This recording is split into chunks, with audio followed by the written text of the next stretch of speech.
আসসালামু আলাইকুম ভাইয়ারা, জিএসটি স্ট্যান্ডার্ড ক্লাসে তোমাদেরকে স্বাগতম জানাচ্ছি। এর আগের ক্লাসটাতে অর্থাৎ এগ্রি স্ট্যান্ডার্ড ক্লাসে আমরা যে দুটো অধ্যায় নিয়ে আলোচনা করেছিলাম, জুলজির প্রথম এবং 11 অধ্যায়, এই ক্লাসেও আমরা সেই দুটো অধ্যায় নিয়ে আলোচনা করব। সো আগের ক্লাসটা যারা দেখো নাই কোনো সমস্যা নেই, তোমরা এই ক্লাসটা দেখো। এই ক্লাস দেখার পরে তোমরা জিএসটি এগ্রি স্ট্যান্ডার্ড ক্লাসটা দেখে নিও। ওকে, সো আসো আমরা জিএসটি স্ট্যান্ডার্ড এই ক্লাসটা শুরু করি।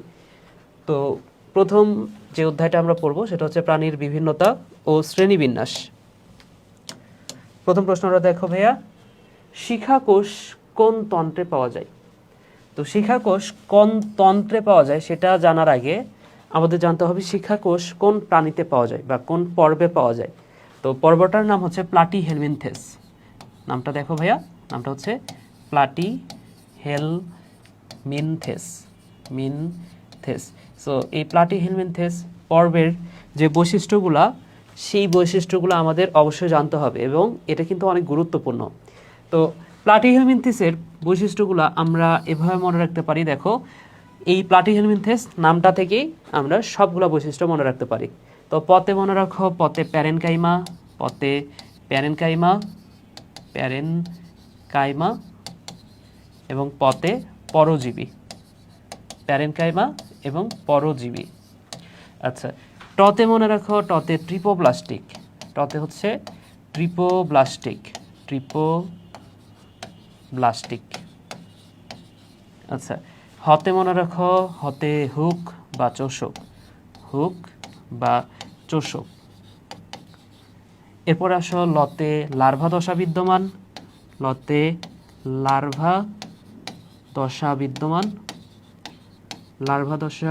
বিদ্যমান। এরপরে মতে মনে রাখো, মতে মেসেনকাইম।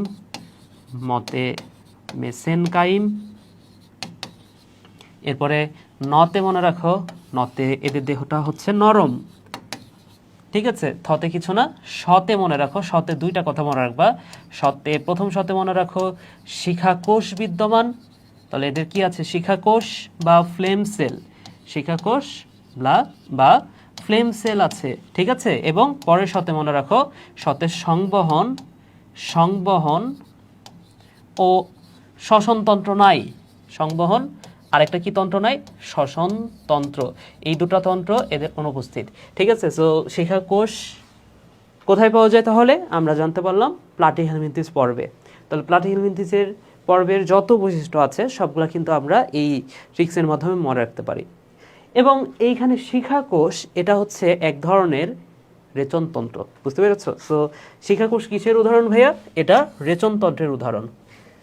ওকে, ঠিক আছে। পরের প্রশ্নটা দেখো, কোনটি করডাটা এর উপপর্ব নয়? তাহলে করডাটার উপপর্ব কয়টা? করডাটা তো পর্ব, তাহলে এর উপপর্ব কয়টা ভাইয়া?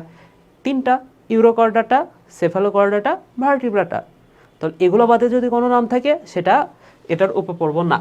তাহলে দেখো, ইউরোকর্ডাটা, সেফালোকর্ডাটা, ভার্টিব্রাটা। কিন্তু হেমিকর্ডাটা এটা আসলে করডাটার কোনো উপপর্ব না। বুঝতে পেরেছ? ওকে, তাহলে অ্যান্সারটা হচ্ছে হেমিকর্ডাটা। পরের প্রশ্নটা দেখো, নিম্নের কোনটি অপ্রকৃত সিলমের উদাহরণ? তো অপ্রকৃত সিলম নামটা একটু খেয়াল করে দেখো ভাইয়া। অপ্রকৃত সিলম মানে কি? ভুয়া সিলম, ভ্রান্ত সিলম, অর্থাৎ সিউডোসিলোমেট। তাহলে সিলম কয় ধরনের দেখা যায় ভাইয়া? আমি পুরো সিলম টপিকটা একটু ক্লিয়ার করে দিই আরেকবার। সিলম হচ্ছে 3 ধরনের। একটা হচ্ছে অ্যাসিলোমেট। 2 নম্বর হচ্ছে সিউডোসিলোমেট এবং ইউসিলোমেট।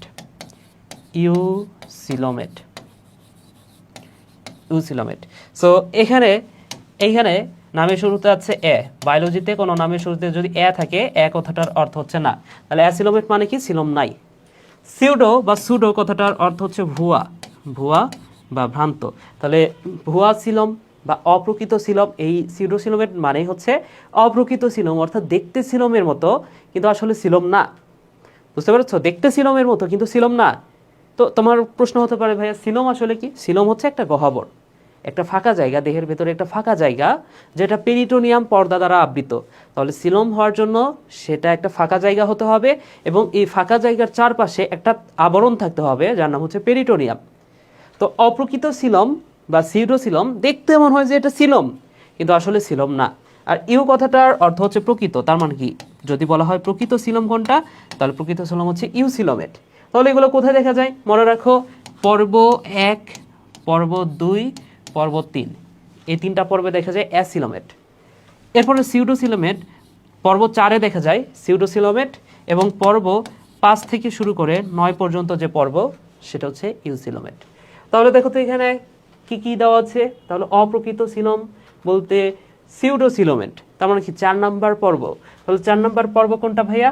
ফার্স্টে হচ্ছে পরিফেরা, নিডারিয়া, প্লাটিহেলমিনথেস, নেমাটোডা। তাহলে সিউডোসিলোমেট কোনটা ভাইয়া? সিউডোসিলোমেট হচ্ছে নেমাটোডা। আশা করি তোমরা বুঝতে পেরেছো। ঠিক আছে, সো অ্যান্সারটা হচ্ছে নেমাটোডা। স্পঞ্জোসিল পাওয়া যায় কোন পর্বের প্রাণীতে? তো স্পঞ্জোসিল কোন পর্বের প্রাণীতে পাওয়া যায় সেটা ডাইরেক্ট বলে দিই, পরিফেরা। এই পরিফেরার নামটা একটু খেয়াল করে দেখো, নামের মধ্যে আছে পোর, এটা আমরা আগের ক্লাসটাতেও বলেছি, পোর আর ফেরা দুইটা অংশ নিয়ে পরিফেরা গঠিত। সো পোর মানে তো ছিদ্র, ফেরা মানে হচ্ছে বহন করা। তাহলে যে সকল প্রাণী ছিদ্র গ্রহণ করে তাদেরকে বলা হচ্ছে পরিফেরা। তাহলে পোর মানে কি ভাইয়া? ছিদ্র। তাহলে যে সকল প্রাণী ছিদ্র গ্রহণ করে। এছাড়া পরিফেরার পর্বের যে প্রাণীগুলা তারা স্পঞ্জ নামে পরিচিত। কি নামে ভাইয়া? স্পঞ্জ।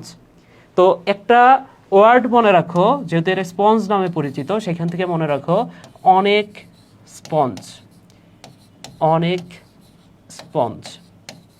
ওকে, সো এই অনেক স্পঞ্জ এই ওয়ার্ডটার মাধ্যমে আমরা পরিফেরার সকল বৈশিষ্ট্য মনে রাখতে পারি।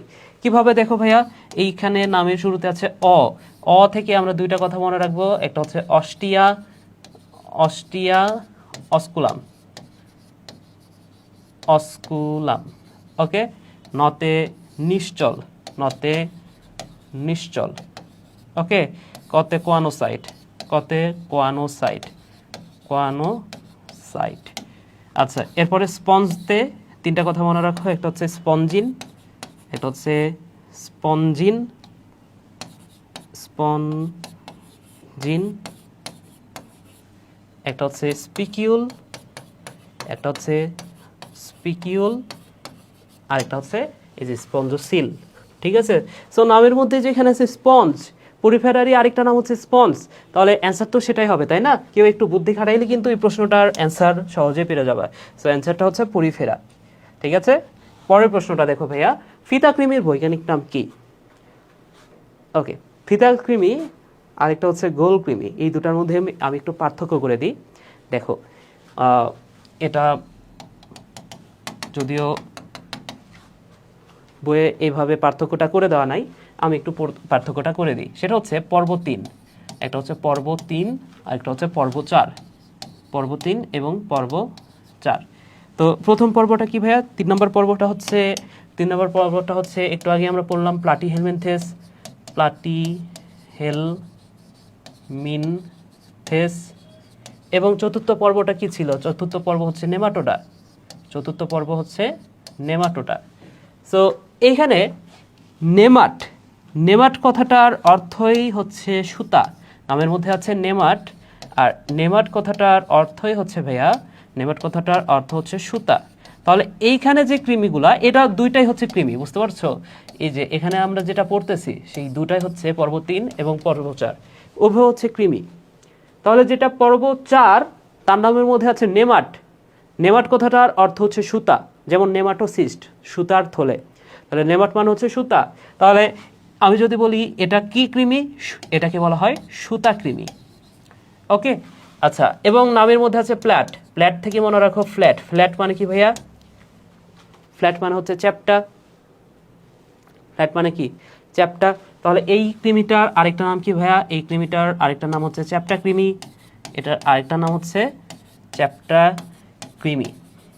ওকে, সো তোমরা একটু পজ করে একটা বিষয় ভাবতে পারো, তোমাদের মধ্যে যারা মেয়েরা ক্লাসটা করবা তারা হয়তো বা এই বিষয়গুলো নিয়ে একটু ভালো বুঝবা।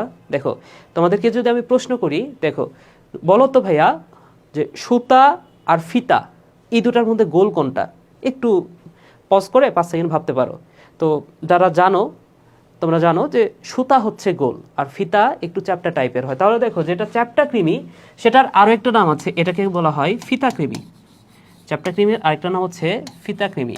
আর যেটা গোল কৃমি সেটার সুতা কৃমি, সেটার আরেকটা নাম হচ্ছে গোল কৃমি। সেটার আরেকটা নাম কি ভাইয়া? সেটার আরেকটা নাম হচ্ছে গোল কৃমি। বুঝছো? তাহলে প্লাটিহেলমিনথিসের অপর নামগুলো আমরা পেয়ে গেলাম, নেমাটোডারও অপর নাম পেয়ে গেলাম। এবার আসলে এদের মধ্যে কিছু পার্থক্য আছে। যেমন আমি যদি বলি শিখা কোষ কার আছে? শিখা কোষ, শিখা কোষ কার আছে ভাইয়া? শিখা কোষ আছে এই প্লাটিহেলমিনথিসের, কিন্তু নেমাটোডার শিখা কোষ নাই। আচ্ছা, এরপরে আরও একটা বৈশিষ্ট্য, এই আমরা তো জানি যে পর্ব আমরা ওপর থেকে যত নিচের দিকে যাব তত বেশি প্রাণীগুলো উন্নত হবে, তাই না? তাহলে এইখানে প্লাটিহেলমিনথিস আর নেমাটোডার মধ্যে উন্নত কোনটা? অবশ্যই নেমাটোডা। তো যেহেতু উন্নত, একলিঙ্গ আর উভলিঙ্গ এই দুটা বৈশিষ্ট্যের মধ্যে উন্নত বৈশিষ্ট্য হচ্ছে একলিঙ্গ, আর উভলিঙ্গ হচ্ছে অনুন্নত বৈশিষ্ট্য। তাহলে এই অনুন্নত বৈশিষ্ট্যটা হবে প্লাটিহেলমিনথিসের। তার মানে কি? এটা হচ্ছে উভলিঙ্গ প্রাণী, উভলিঙ্গ প্রাণী। আর এরা কি ভাইয়া? এরা হচ্ছে একলিঙ্গ প্রাণী, এরা হচ্ছে একলিঙ্গ প্রাণী। এই কথাটা মনে রাখো। এছাড়া আরো একটা বৈশিষ্ট্য, এদের সংবহন, সংবহন ও শ্বসনতন্ত্র, শ্বসনতন্ত্র এটা দুইজনেরই সেম, এরও নাই এরও নাই। ঠিক আছে? সংবহন এবং শ্বসনতন্ত্র নাই। ওকে, এরপরে দেখো এদের আছে হুক বা চোষক। কি আছে ভাইয়া? হুক বা চোষক আছে, চোষক আছে, কিন্তু এদের হুক বা চোষক নাই। এদের কি আছে? হুক বা চোষকের পরিবর্তে ঠোঁট আছে। এদের চোষক আছে, এরা হচ্ছে অনুন্নত। আর এদের কি আছে? ঠোঁট আছে, বৈশিষ্ট্যপূর্ণ ওষ্ঠ আছে। তাহলে এদের কি আছে ভাইয়া? এদের হচ্ছে বৈশিষ্ট্যপূর্ণ ওষ্ঠ, বৈশিষ্ট্যপূর্ণ ওষ্ঠ। ঠিক আছে? আচ্ছা, তাহলে দেখো এখানে এই প্লাটিহেলমিনথিসের উদাহরণ কি ভাইয়া? প্লাটিহেলমিনথিসের উদাহরণ হচ্ছে ফিতাকৃমি। আর ফিতাকৃমির বৈজ্ঞানিক নাম হচ্ছে টানিয়া সোলিয়াম। বুঝতে পেরেছ? এই যে ফিতাকৃমির বৈজ্ঞানিক নামটা কি? টানিয়া সোলিয়াম। কিভাবে মনে রাখবা? কয়েকভাবে মনে রাখতে পারো। দেখো এখানে নামের মধ্যে আছে তানিয়া। তানিয়া হচ্ছে একটা মেয়ের নাম। তো আমি তো একটু আগে বললাম যে সুতা ফিতা এগুলো কে বেশি চেনে? মেয়েরাই বেশি চেনে। তো এই ফিতাকৃমির বৈজ্ঞানিক নাম হচ্ছে টানিয়া সোলিয়াম। আচ্ছা, এটা হইলে অনেকের মনে থাকবে না, কারণ সুতাও তো মেয়েরা ভালো চিনে একটু, তাই না? তো আরও একভাবে মনে রাখতে পারো, ধরে নাও যে একটা চুইনগামকে যদি আমি একটু টান দিই, দেখো তো এটা ফিতার মতো হয়ে যাবে না? চুইনগামটা একটু টান দিয়ে দেখবা আজকে, চুইনগামটা কি হয়ে যাবে? একটু ফিতার মতো হয়ে যাবে। তাহলে এই টানিয়া সোলিয়াম এভাবে না পড়ে তুমি পড়তে পারো টানিয়া ফিতা বানালাম। টানিয়া সোলিয়াম না পড়ে কি পড়বা? টানিয়া ফিতা বানালাম। তাহলে ফিতাকৃমির বৈজ্ঞানিক নামটা হচ্ছে টানিয়া সোলিয়াম। আর গোলকৃমির বৈজ্ঞানিক নাম হচ্ছে অ্যাসকারিস লুম্ব্রিকয়েডস। বুঝতে পেরেছ? ওকে, তাহলে অ্যান্সারটা হচ্ছে টানিয়া সোলিয়াম। পরের প্রশ্নটাতে যাই। পরের প্রশ্নটা বলছে, দেখো সিলেন্টরন আসে কোন প্রাণীতে? তো এটা হচ্ছে নিডারিয়া পর্বের একটা বৈশিষ্ট্য। আমরা যখন হাইড্রা পড়ব, বা যদি তোমাদের পড়া থাকে হাইড্রা, তাহলে তো তোমরা অবশ্যই এটা জানো যে সিলেন্টরন কোন পর্বের প্রাণীর বৈশিষ্ট্য। এদের তো সিলোম নাই, তাহলে সিলোম নাই, কি আছে? সিলেন্টেরন আছে। বুঝতে পেরেছ? তাহলে সিলেন্টেরন কার বৈশিষ্ট্য? এটা হচ্ছে হাইড্রার বৈশিষ্ট্য। এরপরে দেখো ভাইয়া পরের প্রশ্নটা, ম্যান্টল নামক গহ্বর পাওয়া যায় কোন পর্বের প্রাণীতে? সো ম্যান্টল, এটা মনে হয় মলাস্কা পর্বের বৈশিষ্ট্যগুলো কি পড়লাম একটু আগে। আচ্ছা, আমি একটু তোমাদেরকে সংক্ষেপে বলে দিই। মলাস্কা পর্বের প্রাণীদেরকে বলা হয় কম্বোজ প্রাণী। মলাস্কা পর্বের প্রাণীদেরকে কি বলা হয় ভাইয়া? এই পর্বের প্রাণীদেরকে বলা হয় কম্বোজ প্রাণী। আচ্ছা, সো মলাস্কা পর্বের প্রাণীদের যে বৈশিষ্ট্যগুলো, সেগুলো একটা ছন্দের মাধ্যমে মনে রাখবা বা একটা ওয়ার্ডের মাধ্যমে মনে রাখবা। ওয়ার্ডটা হচ্ছে মনোহর। ঠিক আছে? সো আমি জাস্ট উদাহরণগুলো বলে দিই, উদাহরণ না, বৈশিষ্ট্যগুলো বলে দিই, যেহেতু এটা এর আগেও পড়ছি, একটু আগেও আমরা পড়েছি। ম দ্বারা চারটা কথা মনে রাখো, আমার সাথে দেখো। মাংসল পদ, মাথা সুস্পষ্ট, ম্যান্টল, অর্ধমুক্ত রক্ত সংবহন। নতে নরম, হতে হিমোসিল হিমোসায়ানিন এবং রতে র্যাডুলা বা রেতিজিহবা। তাহলে দেখো ম্যান্টল কোথায় পাওয়া যায়? মলাস্কাতে পাওয়া যায়। ঠিক আছে? প্রাণীবিজ্ঞানের কোন শাখাটি সরীসৃপ নিয়ে আলোচনা করা হয়? সরীসৃপ নিয়ে আলোচনা করা হয় হারপেটোলজিতে। ওকে, সো অ্যান্সারটা হচ্ছে হারপেটোলজি। আচ্ছা, এরপরে দেখো অর্নিথোলজি, এখানে আলোচনা করা হয় পাখি নিয়ে। ঠিক আছে, হেলমিনথোলজি এটা হচ্ছে কৃমি নিয়ে আলোচনা করা হয়। আচ্ছা, তাহলে অ্যান্সারটা হচ্ছে হার্পেটোলজি। পরের প্রশ্নটা দেখো ভাইয়া, পরের প্রশ্নটা বলছে ইলিশ কোন বর্গের অন্তর্ভুক্ত? সো ইলিশের যে বর্গটা হচ্ছে ক্লুপেফর্মিস। ঠিক আছে, তো বর্গটা একদম মুখস্থ করে নিতে হবে, ক্লুপেফর্মিস, এটা হচ্ছে ইলিশের বর্গ। পরের প্রশ্নটাতে যাই, কি বলেছে দেখো, পরের প্রশ্নটা বলেছে প্যারাপোডিয়া বিদ্যমান কোন প্রাণীতে? তো প্যারাপোডিয়া বিদ্যমান, আমি ডাইরেক্ট অ্যান্সারটাই লিখে দিই, অ্যান্সারটা হচ্ছে অ্যানেলিডা। সো অ্যানেলিডার বৈশিষ্ট্যগুলো যে ছন্দের মাধ্যমে মনে রাখা যায়, সেটা তো আমরা এর কৃষি স্ট্যান্ডার্ড যে ক্লাসটা সেখানে তো করেছি। যারা সেই ক্লাসটা করো নাই, এখন জাস্ট আমি ছন্দটা লিখে দিয়ে কীভাবে মনে রাখবা সেটা আমি একটু বলে দিই। দেখো, এই অ্যানেলিডার অ থেকে একটা কথা মনে রাখো, অতে অ্যানেলিডা, অতে অনিল, অতে অ্যানেলিডা, অতে অনিল। তাহলে অনিল হচ্ছে একজন নায়ক এবং তার নায়িকা হচ্ছে পড়শি। তাহলে এই অনিল আর পড়শি কোথায় আছে জানো? বদ্ধ ট্রেনে, বদ্ধ ট্রেনে। অনিল আর পড়শি কোথায় ভাইয়া? অনিল আর পড়শি হচ্ছে বদ্ধ ট্রেনে। তাহলে এই অনিলতে তো মনে রাখতে হবে অ্যানেলিডা, অনিল দ্বারা কোনো ওয়ার্ড মনে রাখতে হবে না, অনিল দ্বারা মনে রাখবে এটা হচ্ছে অ্যানেলিডা পর্বের প্রাণীর বৈশিষ্ট্য। পথে মনে রাখো, পথে হচ্ছে প্যারাপোডিয়া, পথে প্যারাপোডিয়া। শতে মনে রাখো, শতে সিটি, শতে সিটি। বদ্ধতে মনে রাখো বদ্ধ রক্ত সংবহন তন্ত্র, বদ্ধ রক্ত সংবহন তন্ত্র।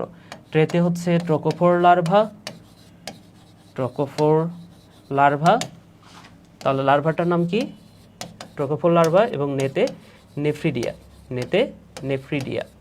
ওকে, সো এই বৈশিষ্ট্যগুলো দেখা যায় কোথায়? অ্যানেলিডা। তাহলে প্যারাপোডিয়া, প্যারা মানে হচ্ছে পাশে, নামটা একটু খেয়াল করে দেখো ভাইয়া, প্যারা কথাটার অর্থ হচ্ছে পাশে, প্যারা মানে হচ্ছে পাশে। আর পদ মানে কি? পদ মানে হচ্ছে পা, নামের মধ্যে আছে পড, পড মানে কি? পড মানে হচ্ছে পা। তাহলে কিছু প্রাণী আছে যাদের পাশে পা থাকে, তাদেরকে কি বলা হচ্ছে? প্যারাপোডিয়া। যেমন শতপদী, শতপদী প্রাণীর কি আছে? পাশে পা আছে, তাহলে সেটাকে কি আমরা বলবো? অ্যানেলিডা। এবং অ্যানেলিডা পর্বের প্রাণীদেরকে বলা হয় অঙ্গুরিমাল।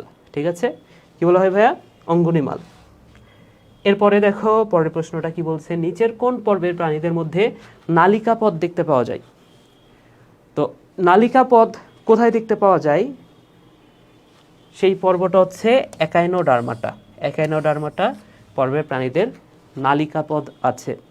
নালিকা পদ মানে কি দেখো, নালিকা মানে হচ্ছে টিউব, আর পদ মানে কি? পা, পা মানে হচ্ছে ফিট, ফিট মানেও পা।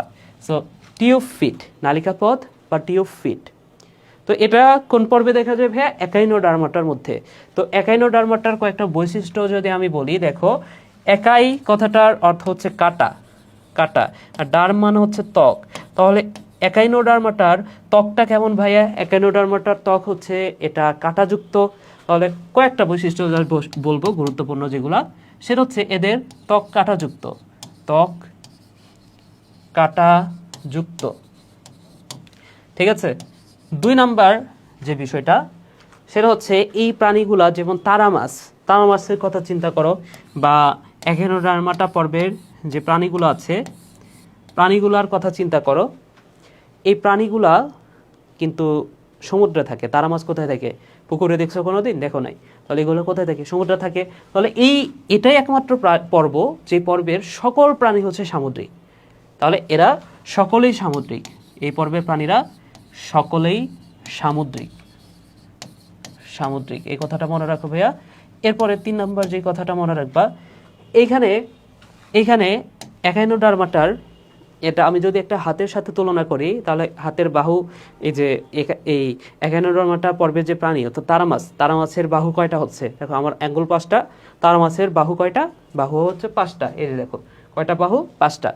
তো এই পাশে যদি মুখ থাকে, তাহলে এই পাশে কি মুখ থাকবে? নিশ্চয় থাকবে না। তাহলে এক পাশে মৌখিক প্রান্ত, আরেক পাশে বিমৌখিক প্রান্ত বিদ্যমান।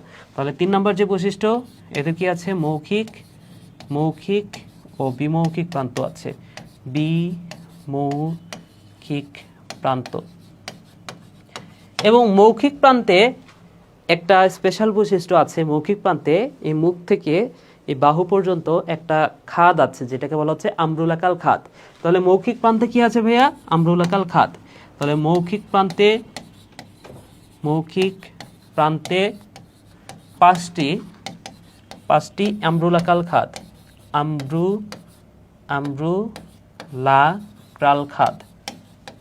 আম্রুলাকাল খাদ বিদ্যমান। ঠিক আছে, 5 নাম্বার যে বৈশিষ্ট্য সেটা হচ্ছে এখানে এই তারা মাছকে আমি যে দিক বরাবরই ভাগ করি, যে দিক বরাবর না, আমি যদি এই বরাবর ভাগ করি তাহলে দুই পাশ ম্যাচ করবে, এ বরাবর ভাগ করলে দুই পাশ ম্যাচ করবে, অর্থাৎ প্রতিসাম্যতার কথা বলতেছি। এটাকে ভাগ করা যাবে মোট 5 বার, যেহেতু বাহু 5টা। তাহলে এটা নিশ্চয়ই 2-এর অধিকবার হইলে সেটাকে বলা হয় অরীয়।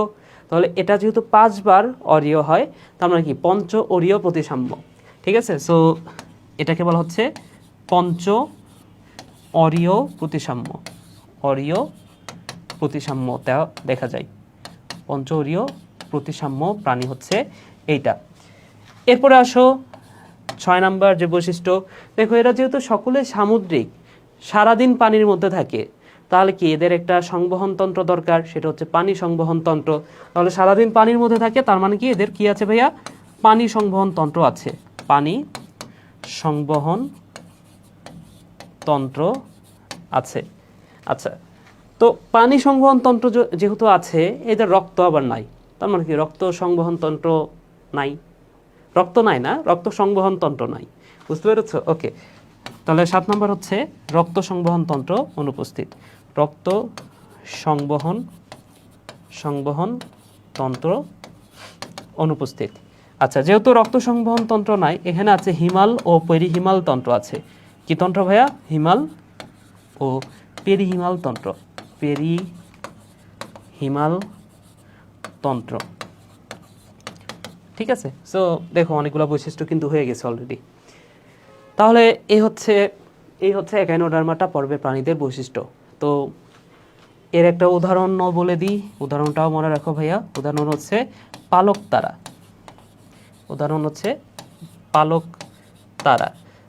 সো পালক তারার বৈজ্ঞানিক নামটা মনে রাখতে হবে। সো একটা গল্প বলি তোমাদের। আমি যখন রাজশাহীতে পড়তাম, রাজশাহীতে একটা বড় ভাই ছিল, ম্যাথ পড়াইতো, ভাইয়ের নাম হচ্ছে ডন ভাই। বুঝতে পারছো? তো তোমরা তো জানো যে রাজশাহীতে যাদের বাসা, যারা ক্লাসটা করবা, রাজশাহী যদি কেউ থাকো, তোমরা তো জানো যে রাজশাহীতে সবচেয়ে ভালো একটি স্পট ঘোরাফেরার জন্য পদ্মার পাড়। ঠিক আছে, তো এ ডন ভাই একদিন পদ্মার পাড়ে গেছে, গিয়ে একটা মেয়েকে দেখে সে ফিদা হয়ে গেছে। বুঝছো? তাহলে ডন ভাই পদ্মার পাড়ে গিয়ে ফিদা হয়ে গেছে একটা মেয়েকে দেখে। ঠিক আছে, তো এখন আমরা ছোট ভাই হিসেবে আমাদের দায়িত্ব কি? যেহেতু ডন ভাই ফিদা হয়ে গেছে, নিশ্চয় ডন ভাইয়ের মাকে জানাইতে হবে, অর্থাৎ আমাদের আন্টিকে জানাইতে হবে যে ডন ভাই তো ফিদা। তো আমরা ছোট ভাই হিসেবে, দায়িত্ববান ছোট ভাই হিসেবে, আমরা দায়িত্ববান না, দায়িত্বশীল ছোট ভাই হিসেবে আন্টির কাছে গিয়ে বললাম, আন্টি ডন ভাই তো ফিদা। বুঝতে পারছো কি বলছি ভাইয়া? বলো তো, আন্টি ডন ভাই তো ফিদা। ওকে, সো এইখান থেকে একটা কথা মনে রাখো ভাইয়া, এই যে পালক তারা আছে না, পালক তারার বৈজ্ঞানিক নাম হচ্ছে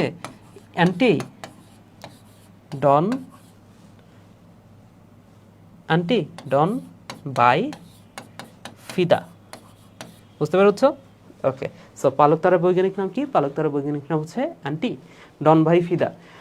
ওকে, তাহলে প্রশ্নটা কি ছিল ভাইয়া? কোন পর্বের প্রাণীতে নালিকা পদ আছে? নালিকা পদ আছে, আচ্ছা এখানে তো লিখি নাই। নালিকা পদ হচ্ছে একাইনোডার্মাটা পর্বের প্রাণীর একটা বৈশিষ্ট্য। এরপরের প্রশ্নটা দেখো ভাইয়া, প্রকৃতির লাঙল কোনটা? প্রকৃতির লাঙল হচ্ছে কেঁচো। কেঁচোকে বলা হয় প্রকৃতির লাঙল। এটা ছোটবেলা থেকে জানা প্রশ্ন।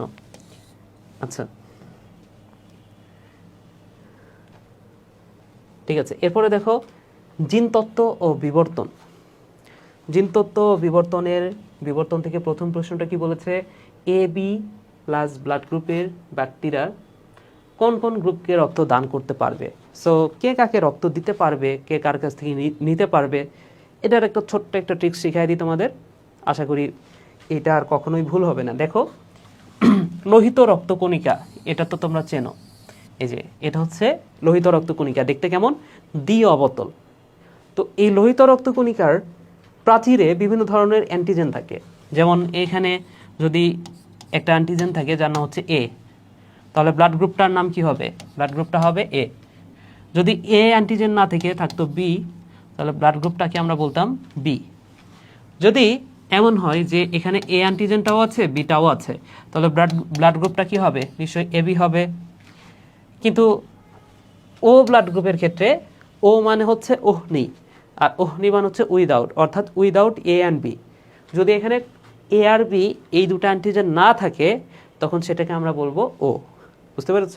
তাহলে এ অ্যান্টিজেন থাকলে এ, বি অ্যান্টিজেন থাকলে B blood group, A B দুটাই থাকলে এ বি, এবং যদি কোনো কিছুই না থাকে তখন আমরা বলবো ও। আচ্ছা, তাহলে এ বি বাদেও এইখানে আরও একটা এক্সট্রা অ্যান্টিজেন থাকতে পারে যার নাম হচ্ছে RH। যার নাম হচ্ছে ভাইয়া, যার নাম হচ্ছে RH। তো ধরে নাও কোনো একটা ব্যক্তির ব্লাড গ্রুপে এই বিটা নাই, ধরে নাও ব্যক্তির ব্লাড গ্রুপে বি নাই, কি আছে? এ আছে, আবার RH আছে।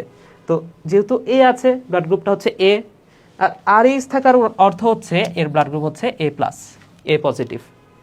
আচ্ছা, আবার ধরে নাও কোনো ব্যক্তির গ্রুপে এ অ্যান্টিজেন আছে কিন্তু RHটা নাই, তাহলে সেই ব্যক্তির ব্লাড গ্রুপ কি হবে? এ নেগেটিভ। আচ্ছা, এরপরে ধরলাম যে এ নাই, বি আছে, আবার RHটাও আছে, RHটাও আছে, তার মানে কি? B positive. বি আছে RH নাই, তার মানে কি? B negative. বুঝতে পেরেছ? তাহলে এ বি দুটাই আছে, RHও আছে, তার মানে কি? A B positive. A B দুটাই আছে, RH নাই, তার মানে এ বি নেগেটিভ। কিছুই নাই, শুধুমাত্র RH আছে, কিছুই নাই, শুধুমাত্র RH আছে, তার মানে কি? ও পজিটিভ। আর কিছুই নাই, RHও নাই, এও নাই, বিও নাই, কিচ্ছু নাই, তাহলে ও নেগেটিভ। আশা করি বুঝতে পেরেছ। ওকে, তাহলে এই হচ্ছে ব্লাড গ্রুপ। এখন কে কাকে রক্ত দিতে পারবে এটার দ্বারা, মানে এটা বোঝার জন্য, যেমন আমি এখানে যেটা দেওয়া আছে সেটাই করে দিই। না, এটা তো এভাবে করা যাবে না। আচ্ছা, আমি ডাইরেক্ট একটু তোমাদেরকে বোঝাই। ধরে নাও আমি তোমাকে প্রশ্ন করলাম যে বি পজিটিভ এই মানুষটা কি এ বি পজিটিভ? এই মানুষটাকে, যার ব্লাড গ্রুপ হচ্ছে বি পজিটিভ, সে কি এ বি পজিটিভ রক্তধারী মানুষকে ব্লাড দিতে পারবে কিনা? তো এটা বোঝার জন্য বা এটা করার জন্য, সলভ করার জন্য তোমার জাস্ট ছোট্ট একটা ট্রিক্স শিখাই দিচ্ছি আমি। দেখো, ধরে নাও কাকে রক্ত দিতে পারবে কিনা, কাকে রক্ত দিতে পারবে, কি প্রশ্ন করা হয়েছে? এ বি পজিটিভকে রক্ত দিতে পারবে কিনা। তো ধরে নাও এই যে এইটা হচ্ছে একটা বাড়ি। এখন এই বাড়ির মধ্যে কে কে আছে দেখো তো ভাইয়া। এই বাড়ির মধ্যে বাড়ির সদস্যটাকে, বাড়ির সদস্য হচ্ছে এ, বাড়ির সদস্যটাকে এ। আচ্ছা, এইখানে না লিখে আমি একটু এর ভেতরে লিখি, এই যে এ বি পজিটিভ। তাহলে এ বি পজিটিভ মানে এই বাড়ির সদস্যটাকে বলো তো ভাইয়া? এ হচ্ছে বাড়ির সদস্য। আচ্ছা, বি আছে, তার মানে কি? বিটাও হচ্ছে বাড়ির সদস্য, এবং পজিটিভ আছে, তার মানে কি? RHটাও বাড়ির সদস্য। বুঝতে পেরেছ? আর এইখানে কে কে আছে দেখো তো। এখানে বি পজিটিভ মানে কি? বি আছে আর RH আছে, বি আছে আর RH আছে। আচ্ছা, এখন দেখো এইখানে একটা বাড়ির সদস্য হচ্ছে এ বি আর RH। তো এই বাড়ির যারা সদস্য, এইখানে একজন দারোয়ান দাঁড়ায় আছে। তো কোনো একটা মানুষ যদি এই বাড়ির ভেতরে ঢুকতে চায়, তাহলে এইখানে দারোয়ান কি করবে বলো তো? বাড়ির যারা সদস্য তাদেরকে ঢুকতে দিবে, আর যারা বাড়ির সদস্য না তাদেরকে ঢুকতে দিবে না। তাহলে একটু খেয়াল করে দেখো, এখানে ঢুকতে চাচ্ছে কে? এখানে ঢুকতে চাচ্ছে বি। তাহলে বি কি এই বাড়ির সদস্য? হ্যাঁ, বি হচ্ছে এই বাড়ির সদস্য, তার মানে কি বিটা এখানে সহজেই ঢুকে যাবে।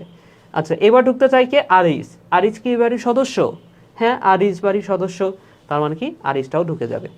তার মানে কি বি পজিটিভ এ বি পজিটিভকে রক্ত দিতে পারবে, তাহলে এটা পারবে। ঠিক আমি যদি বলতাম যে বি নেগেটিভ বা বি পজিটিভ এ বি নেগেটিভকে রক্ত দিতে পারবে কিনা। এইবার একটু আমরা চেক করি। দেখো, এটা হচ্ছে একটা বাড়ি, তাহলে এই বাড়ির ভেতরে আছে কে? এ বাড়ির ভেতরে আছে কে? আচ্ছা, আমি এটা ভেতরে তাহলে মুছে দিই। এ বি নেগেটিভ, এই বাড়ির সদস্যকে, বাড়ির সদস্য হচ্ছে এ আর বি। RH কিন্তু এই বাড়ির সদস্য না, যেহেতু রক্তটা হচ্ছে নেগেটিভ। RH না থাকলে সেই রক্তটাকে আমরা বলি নেগেটিভ। বুঝতে পেরেছ? তাহলে এখানে প্রবেশ করতে চাই কে দেখো তো? B positive. আর বি পজিটিভ মানে কি ভাইয়া? বি পজিটিভ মানে হচ্ছে বি অ্যান্টিজেন আর RH অ্যান্টিজেন। তাহলে এবার দেখো তো, এই বাড়ির সদস্য হচ্ছে এ আর বি। এখানে প্রবেশ করতে চাই কে? বি প্রবেশ করতে চাই। তাহলে বি তো এই বাড়ির সদস্য, তার মানে কি বিটা প্রবেশ করতে পারবে। কিন্তু এই বাড়ির সদস্য কি আরএইচ? না, এই বাড়ির সদস্য আরএইচ না। তার মানে কি এই আরএইচটা প্রবেশ করতে পারবে না। তার মানে কি এ পজিটিভ এবি নেগেটিভকে রক্ত দিতে পারবে না। তাহলে এখানে একটু খেয়াল করে দেখো ভাইয়া, একটু খেয়াল করে দেখো। তাহলে এখন মনে মনে একটু ভাবো, মনে মনে একটু প্রশ্ন করো। দেখো এবি পজিটিভ গ্রুপের ব্যক্তিরা কোন কোন গ্রুপকে রক্তদান করতে পারে? সো এবি পজিটিভকে দিতে পারবে, স্বাভাবিক। আচ্ছা, এখন এখানে কি আছে? এবি আর আরএইচ তিনটাই তো আছে। তাহলে এবি পজিটিভ কি এবি নেগেটিভকে রক্ত দিতে পারবে? পারবে না, স্বাভাবিক। কারণ কি এখানে এবি দুটাই আছে, আরএইচটা তো নাই। তার মানে কি এটাকে পারবে না, এটাকে পারবে না। আচ্ছা, তারপরে দেখো এবি পজিটিভ বি পজিটিভকে রক্ত দিতে পারবে? পারবে না। কেন পারবে না? কারণ বি পজিটিভের মধ্যে এবি নাই, মানে এটা নাই। বি আর আরএইচ আছে কিন্তু এ নাই, তার মানে কি এটাকে রক্ত দিতে পারবে না, স্বাভাবিক। তারপরে দেখো এরপরে দেখো এই যে এখানে এবি নেগেটিভ আছে, তার মানে কি এবি নেগেটিভকে রক্ত দিতে পারবে না। আচ্ছা, এ পজিটিভকেও রক্ত দিতে পারবে না, এটাকেও পারবে না, এটাকেও পারবে না। তার মানে কি এখানে কোনো অপশনই সঠিক না।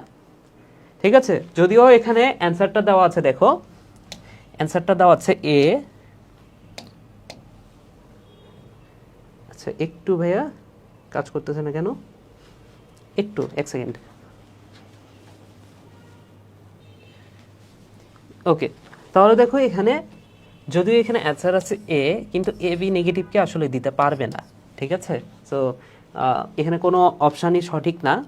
যদি এখানে এমনটা থাকতো যে এ বি আসলে দেয় নাই, তাহলে শুধুমাত্র এ বি পজিটিভকে রক্ত দিতে পারতো। ঠিক আছে, সো এখানে দেখো এ বি পজিটিভ আবার সবার কাছ থেকে কিন্তু রক্ত নিতে পারবে। এই কারণে এ বি পজিটিভকে বলা হয় সর্বজনীন গ্রহীতা। ঠিক আছে, আর ও পজিটিভ না, ও নেগেটিভকে বলা হয় সর্বজনীন দাতা। হ্যাঁ, সর্বজনীন দাতা বলা হয়। ঠিক আছে, আর এটা হচ্ছে গ্রহীতা। ওকে, পরের প্রশ্নটা দেখো, পরিপূরক জিনের ফিনোটাইপিক অনুপাত কত? সো পরিপূরক জিন, এটা হচ্ছে দ্বিতীয় সূত্রের ব্যতিক্রম।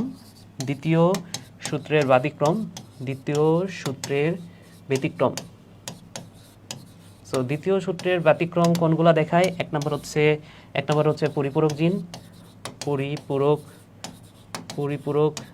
জিন, এবং আরেকটা হচ্ছে 2 নম্বর এপিস্টাসিস। ওকে, সো পরিপূরক জিনের ফিনোটাইপিক অনুপাত হচ্ছে 9:7, আর এপিস্টাসিস এটা আবার দুই ধরনের, একটা হচ্ছে প্রকট আর একটা হচ্ছে দ্বৈত প্রচ্ছন্ন। তাহলে একটা হচ্ছে প্রকট আর একটা হচ্ছে দ্বৈত প্রচ্ছন্ন। সো প্রকটের একটু বেশি, এটা হচ্ছে 13:3, আর এটাও 9:7। ঠিক আছে, সো এখানে পরিপূরক জিন বলছে, পরিপূরক জিনের হচ্ছে 9:7, সিম্পল। ওকে, পরের প্রশ্নটা দেখো। পরের প্রশ্নটা বলছে মাসকুলার ডিস্ট্রফি রোগের লক্ষণ। এখানে নামের মধ্যে আছে মাসেল, যার একটু বুদ্ধি আছে, নামের মধ্যে যেহেতু মাসকিউলার কথাটা আছে, পেশি রিলেটেড কোনো কিছু একটা হবে। দেখো এখানে লোম হওয়ার কথা বলছে, পেশি রিলেটেড কোনো কিছু বলে নাই। বর্ণান্ধতা, এটা তো হবেই না।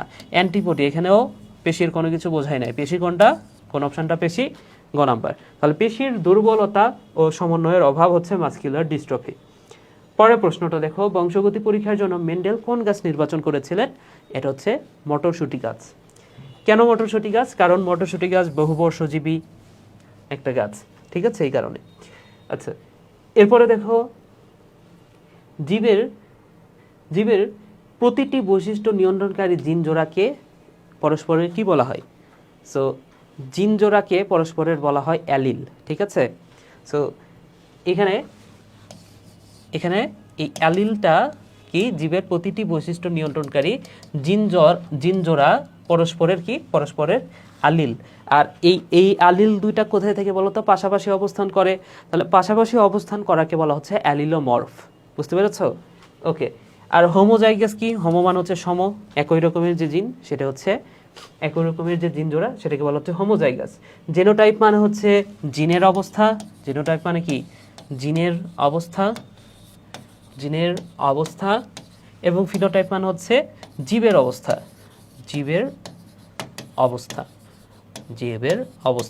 বুঝতে পেরেছ? ওকে, এরপরে দেখো পরের প্রশ্নটা বলছে আর্কিওপটেরিস যে শ্রেণীদ্বয়ের মধ্যে সংযোগ রক্ষা করে সেটা হচ্ছে সরীসৃপ এবং পাখির মধ্যে। আর্কিওপটেরিক্সের মধ্যে সরীসৃপেরও বৈশিষ্ট্য আছে, আবার পাখিরও বৈশিষ্ট্য আছে। সো এটা সংযোগ রক্ষা করে কার মধ্যে? পাখি এবং সরীসৃপের মধ্যে। ওকে, পরের প্রশ্নটা দেখো ভাইয়া। পরের প্রশ্নটা বলছে কে প্রাকৃতিক নির্বাচন মতবাদ প্রদান করেন? সো কৃষি স্ট্যান্ডার্ড যে ক্লাসটা সেখানে আমি পড়াইছি এটা, সেটা হচ্ছে প্রাকৃতিক নির্বাচন মতবাদ কার? প্রাকৃতিক নির্বাচন মতবাদ হচ্ছে ডারউইনের, এবং যে মতবাদটা 1859 সালের। আর বিজ্ঞানী ল্যামার্কের মতবাদ হচ্ছে 1809 সালে। ল্যামার্কের মতবাদটা তোমাদের নিশ্চয়ই মনে আছে, অর্জিত বৈশিষ্ট্যের উত্তরাধিকার মতবাদ। অর্জিত বৈশিষ্ট্যের উত্তরাধিকার মতবাদ হচ্ছে বিজ্ঞানী ল্যামার্কের। ওকে, এবি ব্লাড গ্রুপকে বলা হয়, তাহলে এবি ব্লাড গ্রুপকে কি বলা হয়? সর্বজনীন গ্রহীতা। আর ও নেগেটিভকে বলা হচ্ছে সর্বজনীন দাতা। ওকে, তাহলে এটা কি? এটা হচ্ছে ইউনিভার্সাল রেসিপিয়েন্ট। ওকে, অর্থাৎ সর্বজনীন গ্রহীতা বলা হচ্ছে। আচ্ছা আচ্ছা, এখানে দেখো আগেরটা ছিল ইন্টারন্যাশনাল না, ইউনিভার্সাল, সর্বজনীন। আচ্ছা, পরের প্রশ্নটা দেখো ভাইয়া, নিম্নের কোনটি ব্লাড গ্রুপের নির্দিষ্ট অ্যান্টিজেন না? ঠিক আছে, তো এটাও আমরা পড়ছি অলরেডি। সেটা হচ্ছে এ ব্লাড গ্রুপ মানে কি? সেখানে এ অ্যান্টিজেন আছে। বি ব্লাড গ্রুপ মানে সেখানে বি অ্যান্টিজেন আছে। এ বি ব্লাড গ্রুপ মানে সেখানে এ বি অ্যান্টিজেন আছে। তাহলে ও মানে কি? ও মানে হচ্ছে ওহনি, এটাও আমরা পড়ছি। ও মানে হচ্ছে ওহনি। ওহনি মানে কি? ওহনি মানে হচ্ছে উইদাউট। তার মানে কি? Without A and B. তার মানে এখানে কোনো ধরনের অ্যান্টিজেন নাই। তার মানে কি? অ্যান্সারটা হবে ও। ঠিক আছে ভাইয়া, পরের প্রশ্নটা দেখো। মনে করি কালো রঙের জন্য দায়ী জিন হচ্ছে বি, সাদা রঙের জন্য দায়ী জিন হচ্ছে স্মল বি। তাহলে বিবি একত্রে থাকলে প্রকাশিত হবে। আচ্ছা, এটা যারা এই অধ্যায়টার সামান্য একটু বাসিক আছে তারা এটা পারবা। দেখো এখানে ক্যাপিটাল অক্ষরে লেখার অর্থ হচ্ছে সেটা প্রকট জিন, আর স্মল লেটারে লেখার অর্থ হচ্ছে সেটা হচ্ছে প্রচ্ছন্ন জিন। তো প্রকট জিন, এটা যদি এই দুটা জিনের মধ্যে যে কোনো একটা যদি প্রকট হয় সেই বৈশিষ্ট্যটাই প্রকাশ পাবে। বুঝছো? এখানে কালো হওয়ার জিন হচ্ছে ক্যাপিটাল বি, আর সাদা হওয়ার জিন হচ্ছে স্মল বি। তাহলে এই দুটার মধ্যে প্রকট কে? প্রকট হচ্ছে ক্যাপিটাল বি। তাহলে দুইটা যখন একসাথে থাকবে সেই জীবটা অবশ্যই কালো হবে। ঠিক আছে, সো এটা হচ্ছে কালোই হবে। তাহলে কোন রংটা প্রকাশিত হবে? কালো রংটা প্রকাশিত হবে। ঠিক আছে, তাহলে ক্যাপিটাল লেটার একটা থাকলে সেটা যে বৈশিষ্ট্য নির্দেশ করবে সেই বৈশিষ্ট্যটা প্রকাশ পাবে। এরপরে দেখো ভাইয়া, জন্মগত রোগ কোনটা? জন্মগত রোগ হচ্ছে হিমোফিলিয়া। ঠিক আছে, জন্মগত রোগ কোনটা? এখানে ক্যান্সার, অ্যানিমিয়া, ডায়াবেটিস কোনটাই জন্মগত না, পরে হয়। হিমোফিলিয়া এটা একদম জন্মের শুরু থেকেই হতে পারে। আচ্ছা, এরপরে দেখো ভাইয়া, কোনটি সেক্স লিঙ্কড ইনহেরিটেন্স রোগ নয়? তাহলে কোনটা সেক্স লিঙ্ক ইনহেরিটেন্স রোগ? যেমন বর্ণান্ধতা, হিমোফিলিয়া, জুভেনাইল গ্লুকোমা, তিনটাই হচ্ছে সেক্স লিঙ্ক ডিসঅর্ডার। তাহলে নয় কোনটা? হেপাটাইটিস কি দ্বারা হয়? হেপাটাইটিস হচ্ছে ভাইরাস দ্বারা হয়। এটা হচ্ছে ভাইরাস দ্বারা হয়, তাই না? এই কারণে এটা হচ্ছে সেক্স লিঙ্কড ইনহেরিটেন্স। আচ্ছা, এরপর দেখো ইনহিবিটর জিন কি? এপিস্টাসিস আমরা পড়ছি। এপিস্টাসিসের সময় আমরা দেখছি যে কোনো একটা জিন বাধা দিচ্ছে এবং কোনো একটা জিন বাধা পাচ্ছে বৈশিষ্ট্য প্রকাশে।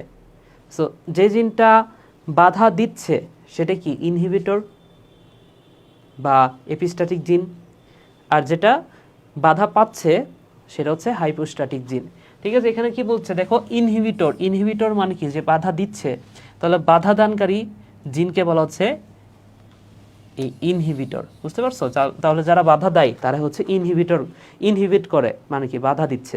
ঠিক আছে, সো অ্যান্সারটা হচ্ছে এইটাই। তো এই এমসিকিউটার মাধ্যমে আমাদের আজকে ক্লাসটা শেষ হলো। যারা পুরো ক্লাসটা করেছো তোমাদেরকে অসংখ্য ধন্যবাদ আমার পক্ষ থেকে। তোমাদেরকে থ্যাংক ইউ। তো সবাই ভালো থাকো ভাইয়েরা, সুস্থ থাকো, টাটা।